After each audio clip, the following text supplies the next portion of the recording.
Vamos lá. A norma 62443, que como eu falei, ela foca na indústria, né? Que é a nossa conversa aqui, ela inclui também a segurança física. Isso, o ponto que o Alexandre colocou, é extremamente importante. Porque, geralmente, quando a gente pensa em segurança, a primeira coisa que vem, pelo menos vinha na minha cabeça, parte tecnológica. Sim. Ok, extremamente importante, faz parte da segurança, mas não é só isso. Tanto que a primeira coisa que a gente pensa é firewall e antivírus, Exato, né? e precisa, ok. Mas acho que a resposta é como que é implementado isso, que a gente vai responder justamente a pergunta do Gustavo daqui a pouquinho. Então, basicamente, a gente compõe a segurança, né, de forma correta, considerando pessoas que vão lidar com esses sistemas, os processos que regem toda a forma que o sistema é conduzido e a tecnologia. Esses são os pilares da segurança.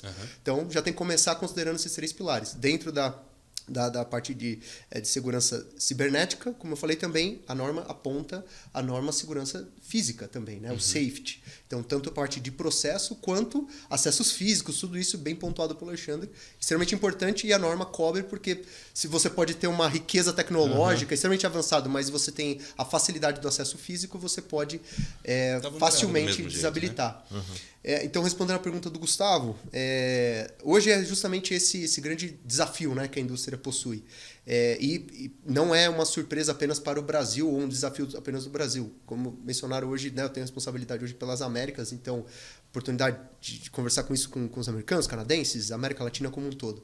Todos estão passando pela mesma dificuldade. A diferença é, obviamente, do comprometimento, por assim dizer, de cada empresa com o nível de investimento, mas todos estão passando pelo mesmo desafio, né? No sentido de ter que implementar segurança e lidar com sistemas legados.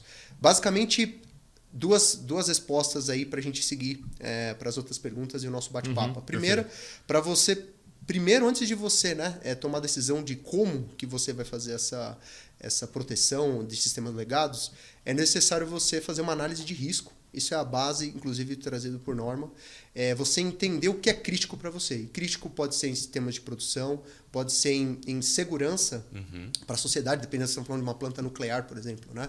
Química, enfim, qualquer... Isso entra realmente nessa avaliação, né, do que isso pode, se eu tiver um problema, do que pode vir aí ter de consequências, né, financeiras, para as vidas, etc. Então, essa análise de risco, né, tem de vários níveis, de alto nível a detalhada, elas me ajudam a responder o que é crítico para a empresa. Perfeito. Dentro desses vários critérios. Uma vez que eu tenho um ranking, então, que vai ter uma criticidade, um score para cada um dos elementos, aí eu passo a tomar uma decisão, então, de quais riscos esses elementos, esses ativos estão expostos. E aí a gente passa a responder, né? Então, isso pode atuar através de colocar tecnologias, contramedidas tecnológicas. Pode ser, por exemplo, até proteger o acesso físico, mantendo o mesmo sistema, mas colocando, por exemplo, um controle de acesso para aquele lugar. Talvez isso já iniba, né, o risco que eu estou exposto. E, enfim, as respostas podem variar, né, mas o primeiro ponto para a gente poder entender aí seria justamente entender o que é mais importante. Né, e hoje tem soluções, né? Pelo menos a gente percebe que em algumas indústrias que a gente visita, ou testes que a gente já fez aqui na Elipse também, onde você tem, por exemplo, que aí, de novo, né, vale a análise do que é melhor, do que é pior, ou o melhor naquele momento, não vamos chamar de melhor ou pior, né, mas o melhor naquele momento, né, que é e que a gente tem como se fosse um concentrador de comunicação, quer dizer, que é um firewall físico, onde eu pego a comunicação daqueles equipamentos legados que antes dele chegar no meu SCADA, já que a gente está aqui na Elipse falando disso, né? Antes de chegar no SCADA ou chegar num outro sistema, ele vai passar por um firewall físico que tem o controle de quem pode perguntar para quem,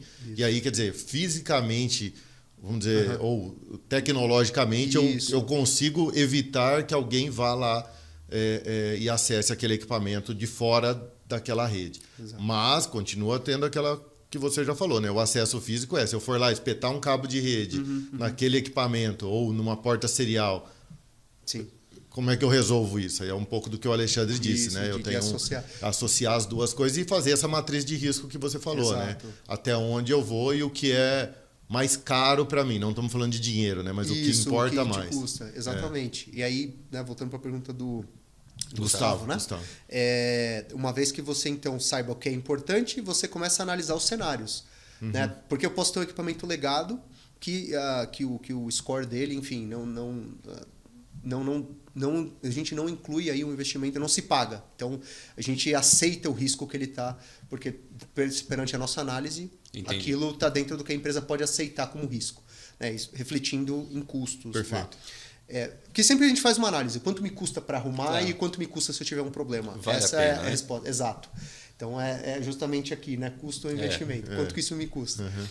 Então, uma vez que a gente saiba esses números, que a análise nos ajuda, a gente passa a discutir, então, como que eu resolvo. Então, valendo a pena, né? Vamos assim, é um custo que a empresa ela vai querer seguir com isso, a gente começa a estudar os cenários. Quais são as formas que essa vulnerabilidade ela pode ser explorada, né?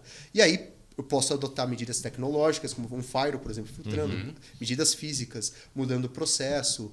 Enfim, as respostas podem variar e isso realmente daí a importância, né, de a gente entender o sistema que a gente tem nas mãos. Porque eu não estou limitado a um tipo de resposta. A norma ela nos abre aí um leque de opções, né? E mais uma vez, não é só um problema do Brasil. Todo mundo está passando e tentando responder essa mesma pergunta.